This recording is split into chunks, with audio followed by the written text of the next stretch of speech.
नमस्कार दोस्तों, स्वागत है चैनल से के साथ सामने मुद्दे पर चैनल के सबसे पहले और सबसे बड़ी खबर में आपको बताएंगे। दोस्तों, इंडिया गठबंधन की महारैली के बाद 5 सूत्रीय मांग की गई है। दोस्तों, बताएंगे कौन कौन से मुद्दे उठाए गए हैं। इसी के साथ में सुनीता केजरीवाल और सोनिया गांधी के बीच की तस्वीरें सोशल मीडिया पर जमकर शेयर की जा रही है। बताएंगे किस तरीके की तस्वीर है। दोस्तों, वहीं पर देश के सुप्रीम कोर्ट के जज ने एक बार फिर से राज्यपालों को निशाने पर लिया है। बताएंगे क्या कुछ कहा गया है। दोस्तों, राहुल गांधी ने अरविंद केजरीवाल को क्यों बताया उनकी टीम का खिलाड़ी, बताएंगे इसके पीछे क्या है बड़ा कारण। दोस्तों, और इलेक्शन कमीशन ऑफ इंडिया की ओर से स्टार प्रचारकों को लेकर नई जानकारी दी गई है। बताएंगे आपको क्या है पूरा मामला। दोस्तों, बीजेपी 400 प्लस का नारा दे रही है, लेकिन भारतीय जनता पार्टी के कई सारे दफ्तर में सन्नाटा देखने को मिल रहा है। बताएंगे क्या है इसके पीछे बड़ा कारण। दोस्तों, क्षत्रिय समाज ने बीजेपी नेताओं के पुतले फूंकने शुरू कर दिए हैं। जबरदस्त हो रहा है प्रदर्शन। बताएंगे क्या है पूरा मामला। और बिहार के साथ साथ उत्तर प्रदेश को लेकर भी एक नई रणनीति बनती दिखाई दे रही है। दोस्तों, बताएंगे पीडीएम नाम की नई गठबंधन का ऐलान किया गया है। इसी के साथ में अमित शाह के रोड शो पर कर्नाटक से बड़ी अपडेट सामने आ रही है कि करके चलेंगे लोकसभा चुनाव जुड़ी फटाफट सारी बड़ी खबरों की तरफ पहुंचेंगे। दोस्तों, लेकिन उससे पहले अगर आप भी मानते हैं कि भारत देश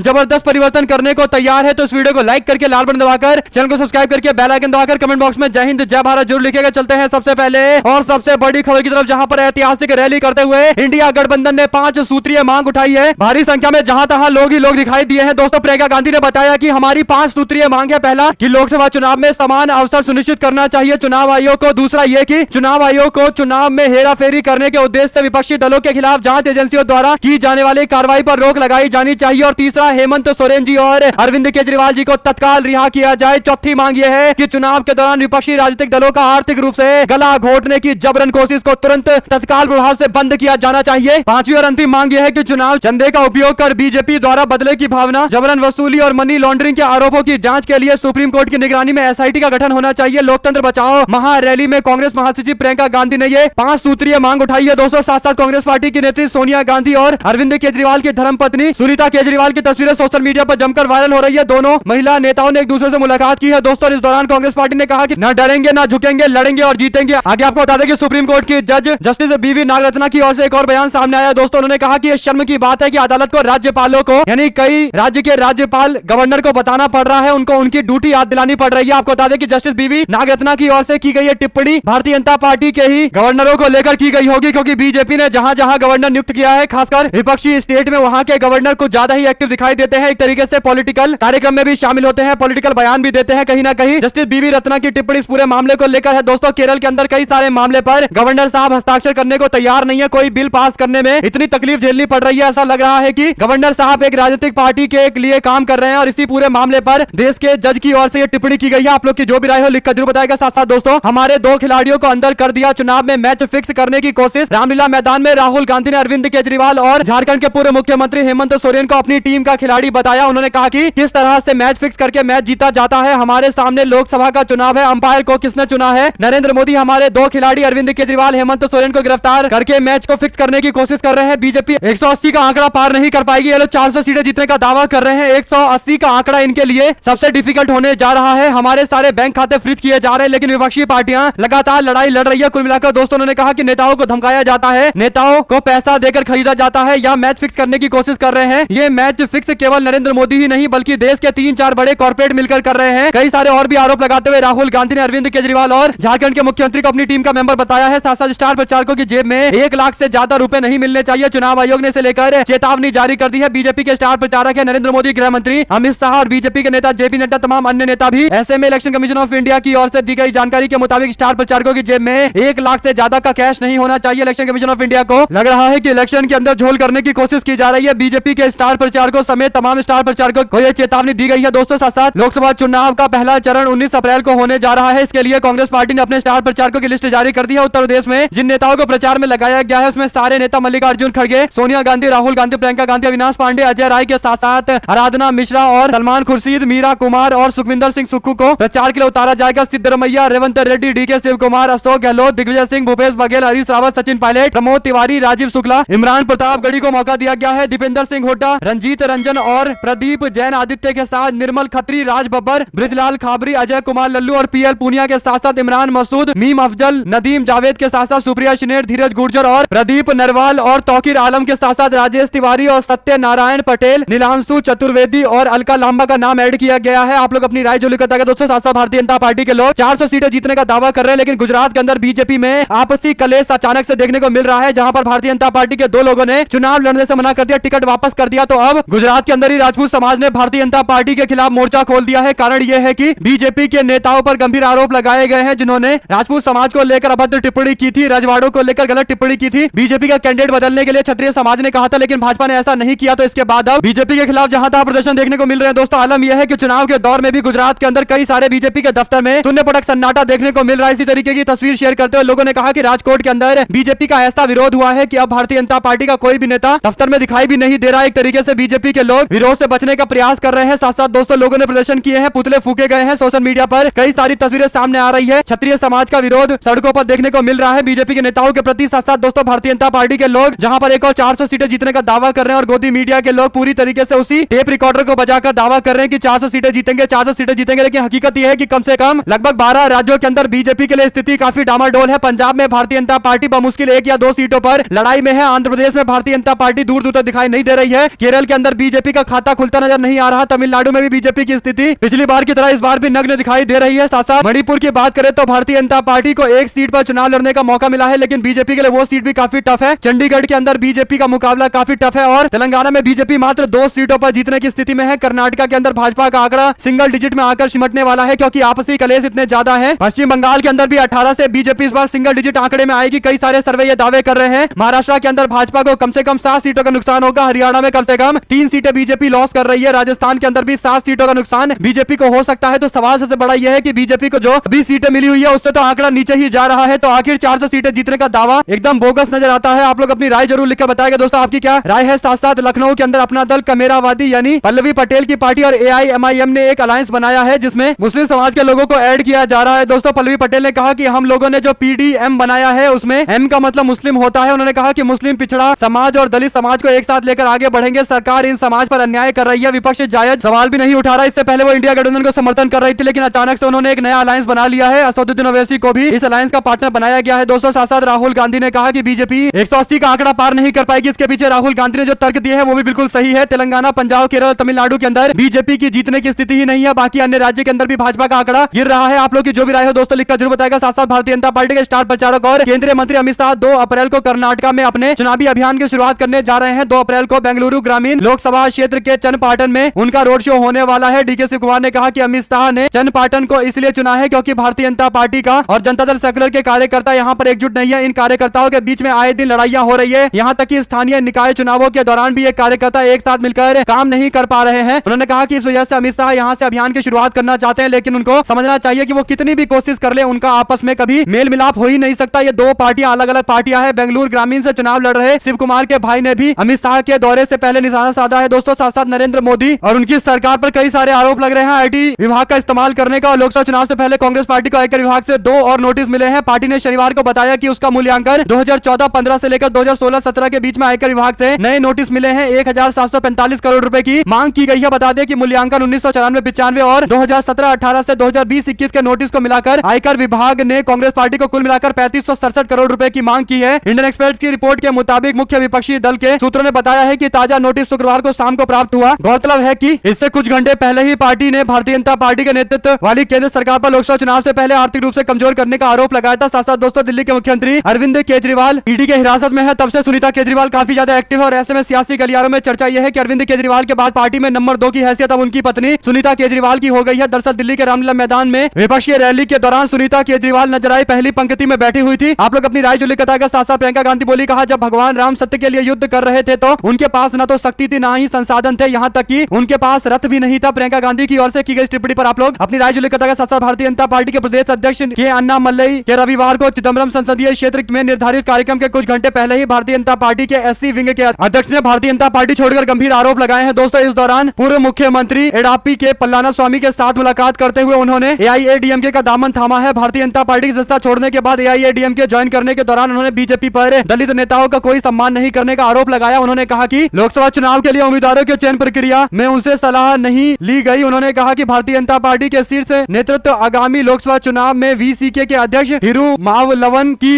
आसान जीत सुनिश्चित करने के लिए वेल्लोर में एक नए उम्मीदवार P कार्तियायन को चिदम्बरम संसदीय क्षेत्र से चुनाव लड़ने के लिए लाए हैं। कुल मिलाकर दोस्तों ये मामला काफी ज्यादा गंभीर है। बीजेपी से जुड़े हुए नेता अगर गंभीर आरोप लगा रहे हैं तो मीडिया वालों को इस पर भी चर्चा करनी चाहिए। साथ साथ लोकसभा चुनाव से पहले कांग्रेस पार्टी के विधायक कमलेश शाह भारतीय जनता पार्टी में शामिल हो गए। मध्य प्रदेश के मुख्यमंत्री डॉक्टर मोहन यादव का बयान सामने आया है। है। सीएम यादव का कहना है कि बीजेपी में शामिल होने वाले कांग्रेस पार्टी के नेताओं को बड़ी राहत महसूस हो रही है। कांग्रेस पार्टी के शीर्ष नेताओं ने पार्टी पर कब्जा कर लिया है। उनके परिवार में यह मानसिकता है कि उनकी पार्टी और बेटी ही नेता बन सकते हैं और सामान्य समाज में किसी और को नेता नहीं बनना चाहिए। भारतीय जनता पार्टी के अंदर कांग्रेस के लोग बड़ी संख्या में आकर अपने आप में सुकून पाते हैं। इसके बाद उन्होंने भारतीय जनता पार्टी के नेताओं को समझाने का प्रयास किया है। कुल मिलाकर दोस्तों कांग्रेस पार्टी के लोग जो भारतीय जनता पार्टी में जा रहे हैं उनका जोरदार तरीके का अपमान हो रहा है और मुख्यमंत्री को इस पूरे मामले पर इंटरवीन करना पड़ा है। आप लोग अपनी राय जरूर लिख के बताएं। साथ साथ दोस्तों मुख्तार अंसारी की मौत की हो सकती है सीबीआई जांच। यूपी के पूर्व डीजीपी सुलखान सिंह का सरकार से मांग की गई है। मुख्तार अंसारी की मौत पर उठ रहे सवालों के बीच यूपी के पूर्व डीजीपी सुलखान सिंह ने बड़ा बयान दिया। उन्होंने कहा कि सीबीआई जांच होनी चाहिए, मामला काफी गंभीर है। पूर्व डीजीपी की ओर से उठाए गए सवाल पर कई सारे लोगों ने उनका समर्थन किया है। उन्होंने कहा कि मुख्तार अंसारी राज्य की अभिरक्षा में था और उसने कोर्ट में यह आरोप लगाया था कि उसे धीमा जहर दिया जा रहा है, उसकी हत्या की जा सकती है, इसलिए यह मामला काफी संदेहजनक है। आप लोग अपनी राय जरूर लिख के बताएगा दोस्तों की क्या तत्काल जांच कराई जानी चाहिए। साथ साथ एपी न्यूज सी वोटर ने एक सवाल पूछा, लोगों से पूछा गया कि क्या भारतीय जनता पार्टी ईडी का इस्तेमाल विपक्ष के नेताओं को परेशान करने के लिए राजनीतिक हथियार के तौर पर कर रही है, क्या यह पॉलिटिकल वेंडेटा की तरह इस्तेमाल किया जा रहा है। 58% लोगों ने कहा कि बिल्कुल बीजेपी ईडी का इस्तेमाल एक राजनीतिक हथियार के तौर पर कर रही है, पॉलिटिकल वेंडेटा को सूट करने के लिए कर रही है। 42% लोगों ने कहा कि नहीं ऐसी कोई बात नहीं है। कुल मिलाकर दोस्तों 58% लोग इस बात का समर्थन करते हैं कि राजनीतिक इस्तेमाल देश की संस्थानों का किया जा रहा है। आप लोगों की जो भी राय हो लिखकर जरूर बताएगा। साथ साथ प्रधानमंत्री मोदी का मेरठ से चुनावी आगाज, बोले कहा 370 भी असंभव लगता था लेकिन हम लोगों ने यह भी करके दिखाया है। प्रधानमंत्री मोदी ने सभी को राम राम कह के संबोधित किया और इस दौरान उन्होंने कहा कि मेरठ वीरों की भूमि है, इस धरती पर बाबा औगड़नाथ का आशीर्वाद है, इसने चौधरी चरण सिंह जैसे सपूतों को जन्म दिया है। इसके बाद कई सारी और भी बातें कही गई है। दोस्तों बड़ी बात यह है कि प्रधानमंत्री मोदी बीजेपी और आरएलडी गठबंधन बनने के बाद पहली बार रैली करने के लिए पहुंचे हैं। हालांकि रैली तो एकदम नॉर्मल हुई है लेकिन सवाल सबसे बड़ा यह है कि क्या आरएलडी के कार्यकर्ता और भारतीय जनता पार्टी के कार्यकर्ता स्थानीय स्तर पर मिलकर काम कर पाएंगे, क्योंकि कुछ दिनों पहले ही बागपत से खबर आई थी कि बीजेपी और आरएलडी के कार्यकर्ता एक दूसरे से भिड़ गए हैं। आप लोग की जो भी राय हो दोस्तों लिखकर जरूर बताएगा। इसके साथ में कांग्रेस पार्टी को 1745 करोड़ का टैक्स का नया नोटिस मिला है। इसके बाद पार्टी ने और भी कई सारे सवाल खड़े करते हुए सुप्रीम कोर्ट में चुनौती देने को लेकर बड़ी तैयारी कर ली है। साथ साथ दोस्तों हापुड़ के अमरोहा लोकसभा से इंडिया गठबंधन के प्रत्याशी दानिश अली को गढ़ विधानसभा क्षेत्र में सम्मेलन करना महंगा पड़ गया है। उन पर आचार संहिता उल्लंघन का एक मामला दर्ज करा दिया गया है। दानिश अली ने शनिवार को हापुड़ जिले के गढ़ विधानसभा में एक सम्मेलन किया, इसमें वो खुद भी शामिल हुए थे लेकिन उनके खिलाफ मामला दर्ज कर लिया गया है। बिना अनुमति के सम्मेलन करने का आरोप लगा है। कांग्रेस पार्टी, समाजवादी पार्टी, आम आदमी पार्टी के जिला अध्यक्ष और कार्यकर्ता और पदाधिकारी इस दौरान मौजूद रहे। सैकड़ों की संख्या में कार्यकर्ताओं ने सम्मेलन में हिस्सा लिया है। आप लोगों की जो भी राय हो दोस्तों लिखकर जरूर बताएगा। इसी के साथ में अफजाल अंसारी से मुलाकात करने के लिए पहुंचे स्वामी प्रसाद मौर्य, कहा मुख्तार को जहर देने वाले आरोपों का सच सबके सामने आना चाहिए। मैं इंडिया गठबंधन का हिस्सा था और आगे भी रहूंगा। राष्ट्रीय सोशलिस्ट समाज पार्टी के नेता और कुशीनगर लोकसभा सीट से प्रत्याशी स्वामी प्रसाद मौर्य ने रविवार को दिवंगत मुख्तार अंसारी के आवास पर पहुंचकर उनके भाई से मुलाकात की और इस दौरान उन्होंने उनके परिवार को शोक संवेदना प्रकट की है। साथ साथ दोस्तों मीडिया से बात करते हुए भी उन्होंने पूरे मामले पर जांच की मांग की है। आप लोग अपनी राय जरूर लिखकर बताएगा। साथ साथ सोलापुर के पूर्व विधायक दिलीप माने कांग्रेस पार्टी ज्वाइन कर चुके हैं। कांग्रेस पार्टी के नेता नाना पटोले की मौजूदगी में ज्वाइनिंग करवाई गई है। सोलापुर में कांग्रेस पार्टी अपनी स्थिति को मजबूत करने के लिए लगातार ज्वाइनिंग करवा रही है। साथ साथ जीतू पटवारी की अगुवाई में एक नोट एक वोट अभियान शुरू किया गया है। अकाउंट फ्रीज होने को लेकर कांग्रेस पार्टी ने